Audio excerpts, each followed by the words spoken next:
හයි friends. ඉතින් ඔන්න මේට අවුරුද්දකට විතර කලින් ගත වුණු ලස්සන දවස් දෙකක් ගැන තමයි අද මම vlog එක අරන් එන්නේ. අපේ වෙඩින් එකෙන් පස්සේ මගේ නංගිලා මාලිලා සෙට් එකම මාව බලන්න මෙන්න මේ විදිහට තමයි අපේ ගෙදර ආවේ. ඉතින් මේ යාලා ආපු ගමන්ම මම යාලට තේ එකක් හදලා දීලා පොඩක් රෙස්ට් කරන්න කිව්වා. ඉතින් මමත් මේට චූටි වෙලාවකට කලින් තමයි ඔෆිස් ගිහින් ආවේ. ඒ නිසා ඉතින් මාත් එකක් බීලා රිෆ්‍රෙෂ් වෙලා එයාලට රෑ කෑම හදන්න ලෑස්ති වුණා. ඉතින් එයාලට එතකන් පොඩ්ඩක් චැට් එකක් දාගෙන ඉන්න කිව්වා. ඔන්න ඉතින් එයාලා ආපුම දවසේ රාට මෙනු එක තමයි ඉන්දියාව පයි, පොල් සම්වලුයි, පරිප්පුයි. ඒක හොඳයිනේ, අපේ කට්ටියත් කැමති වුණා. ඊට පස්සේ ඉතින් එයාලගේ ලෝකේ දන්නවනේ. ඉතින් මාලිලා එකතු වුණාම එයාලගේ පිස්සු වැඩ තමයි මේ. මේ ඉන්නේ මගේ චමෝද් මල්ලි. ඉතින් එයා මේ වෙනකොට මොරටු කැම්පස් එකෙන් පාස් අවුට් වෙලා ඉංජිනේර් කෙනෙක් විදියට වැඩ කරනවා. මේ ඉන්නේ චමෝදි නංගි. ඉතින් එයාත් මේ වෙනකොට කැලණි කැම්පස් එකෙන් පාස් අවුට් වුණ කෙනෙක්. ඉතින් මං හදලා තිබුණු කේක් එක සෑන්ඩ්විච් කරගන්න මෙන්න මේ විදියට තමයි එයා මට උදව් වුණේ. ඊට පස්සේ රාට කෑම කාලා අපි හැමෝම ෆිල්ම් එකක් බැලුවා. ඉතින් හැමෝන්ටම අන්තිමට නිදිමත හොඳටම වැඩි වෙනකම්ම ෆිල්ම් එක බලලා බාගෙට නතර කරලා නිදාගන්න. ඔන්න ඉතින් පහවදා උදේට කෑම හදන්නයි හදන්නේ. මාලිලත් මට ගොඩාක් උදව් වුණා. මං අද හදන්නේ මොනවාද උදේට? පාස්ටායි එග්ස් මේ විදියට හදලා තිබුණා. ඉතින් මේ බිත්තර ටික සුද්ධ කරලා දුන්නේ මගේ මාලිලා. හොඳයි නේද? අපි තනියෙන් වැඩ කරගන්නවට වඩා එයාලගෙන සපෝට් එකක් ගන්න ඕනනේ. ඊට පස්සේ අපි ප්ලෑන් කරගෙන හිටියේ හවස් වෙලා ගෝල් ෆේස් පැත්තේ, නෙළුම් කුරුණ පැත්තේ, ඒ වගේම පෝට් සිටි පැත්තේ රවුමක් දාමු කියලා. ඉතින් මේ ගැන ලක්නේෂ්ට කිව්වම එයා මෙන්න මේ විදියට අපිට කිසිම කරදරයක් නැතුව ජොලියේ ඒ ගමන එක්කන් ගියා. ඉතින් ඔයාලට thank you.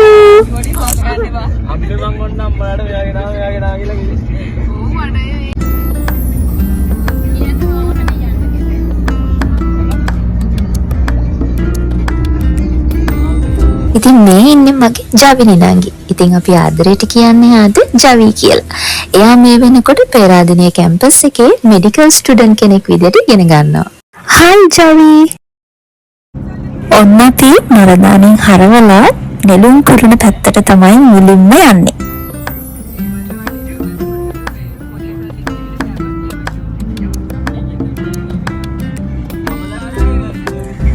ඔයාලට කියන්න බැරි වුණානේ මගේ උවන්ත මල්ලිත් මේ වෙනකොට ඉංජිනේරින් සයිඩ් එකෙන් ඉගෙන ගන්නවා. ඒ වගේම නවිනි නංගිත් මේ වෙනකොට මොරටුව කැම්පස් එකේ ඉංජිනේරින් ස්ටුඩන්ට් කෙනෙක් විදියට ඉගෙන ගන්නවා. ඔන්න ඉතින් නෙළුම් කුරුණ ළඟට ආවා. දැන් අපි පාකින් එකට වාහනේ දාලා මේ ටික ඉතින් පයින් එන්න ඕන.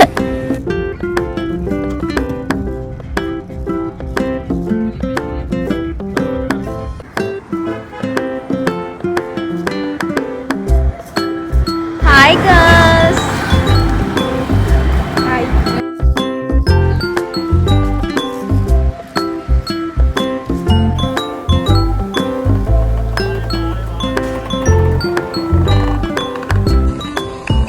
ඔන්න ඉතින් ලක්නේෂ් ගිහිල්ලා අපි කට්ටියටම ටිකට්ස් ගත්තා. අපි ඉතින් මේ දවසේ නම් ගියේ පික්සල් බ්ලූම් එක බලන්න විතරයි. නෙළුම් කුරුණ උඩටම අපි කලින් දවසක ගියා. ඉතින් ඒ නිසා ඒකට ගිහිල්ලා අදත් වැඩක් නැහැනේ. අපි ඉතින් යමු පික්සල් බ්ලූම් එක බලන්න. ඉතින් දන්න අයත් ඉන්නවා, නොදන්න අයත් ඇති. එතන තියෙන්නේ 3D ඇනිමේෂන් වලින් හදපු ලස්සන දේවල් තියෙනවා බලන්න. ඉතින් මම රෙකමන්ඩ් කරනවා පොඩි අයට නම් අනිවාර්යයෙන්ම මෙතනට යන්න. මොකද ඉගෙන ගන්නත් ගොඩාක් දේවල් එතන තියෙනවා. ඉතින් මේ පෝලින් දෙකක් තියෙන්නේ ඒ කිව්ව දෙකට. පික්සල් බ්ලූම් එකටයි. එහෙම නැත්නම් උඩටම නෙළුම් කුරුණ උඩටම ගිහිල්ලා බලන්න කට්ටියට ඉන්නවනම් ඒ අයට වෙනම වොලියුමක්. ඔන්න ඉතින් අපි අපේ ටිකට්ස් ටික චෙක් කරලා මුලින්ම ආවා මෙන්න මෙතනට. මෙතනට තමයි පික්සල් බ්ලූම් එකේ මුලින්ම ඔයාලට එන්න ලැබෙන්නේ. මෙතන තියෙනවා ශ්‍රී ලංකාව ගැන ඉතිහාස කතා, ඒ වගේ දේවල් 3D ඇනිමේෂන් වලින් ඔයාලට පෙන්නනවා. ගොඩාක්ම වටින්නේ පොඩි අයට කියලා කිව්වේ මම ඒකයි.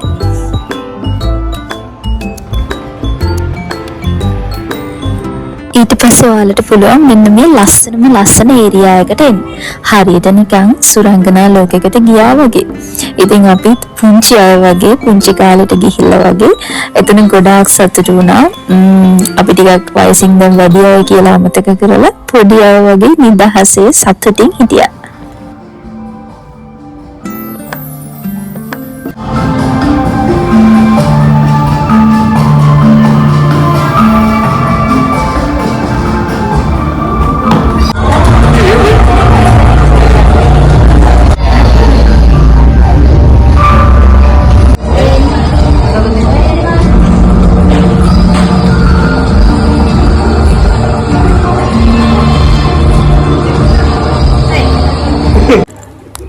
ඊට පස්සේ නෙළුම්කුල්නේ තියෙනවා මෙන්න මේ වගේ shopping area එකක්. ඉතින් අපි එතනටත් ආවා.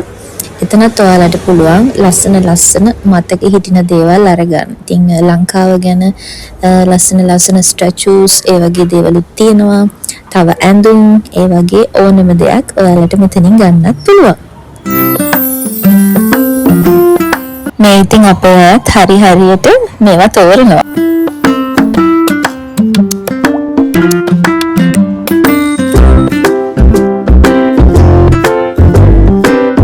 ඉතින් අපි එතනින් පිටත් වෙලා ඊළඟට යන්නේ කොහෙද?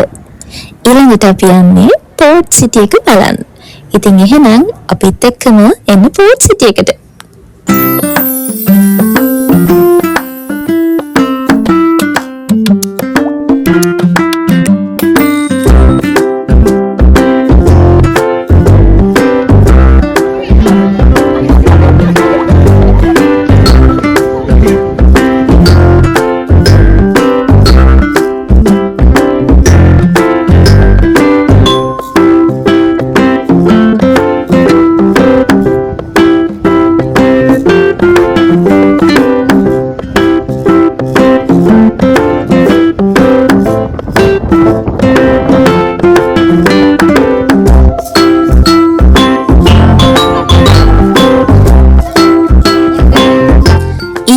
අපි මේ යන්නේ පෝර්ට් සිටි එකේ තියෙන ඩියුටි ෆ්‍රී එක බලන්න.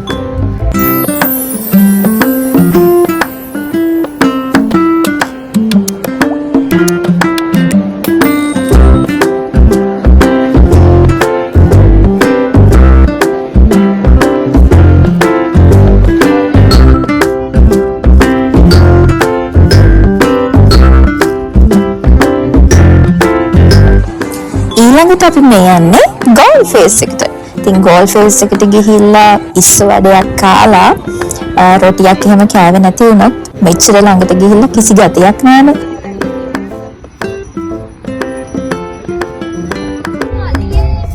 ඊට පස්සේ ඉතින් ඔන්න අපි ගෙදර එන්න පිටත් වුණා. ඊට පස්සේ ඉතින් ඔන්න කට්ටියටම හොඳටම බඩගිනි. ඉතින් අපි හිතුවා බිරියානි එකක් කමු කියලා. ඉතින් මේ ෂොප් එකත් ඔයාලා දන්නවනේ. දැන් නම් මේක මෙතන නෑ.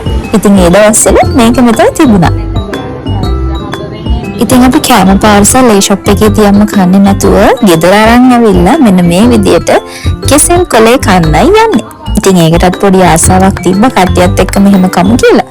ඉතින් ඔන්න අපි ඒකට තමයි මේ ලීස්ටි වෙන්නේ.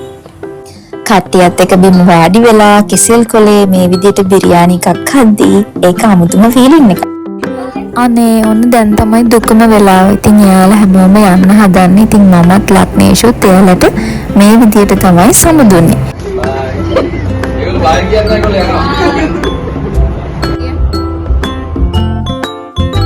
එහෙනම් ඉතින් ආයෙත් දවසක මේ වගේ ලස්සන වීඩියෝ එකක් අරගෙන මම ආයෙත් එනවා. මම කවිෂාද සිල්වා.